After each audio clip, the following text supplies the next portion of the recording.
সারা বছর বাঙালি অপেক্ষা করে থাকে শীতকালের জন্য, কারণ শীতকাল মানেই হরেক রকম খাবার যা আমরা সারা বছর পাই না। মোয়া, পিঠেপুলি, কমলালেবু আর খেজুর গুড়।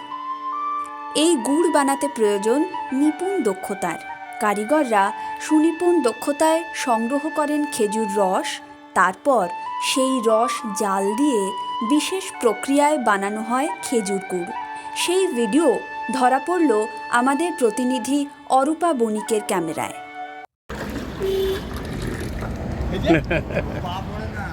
না ওদের গেল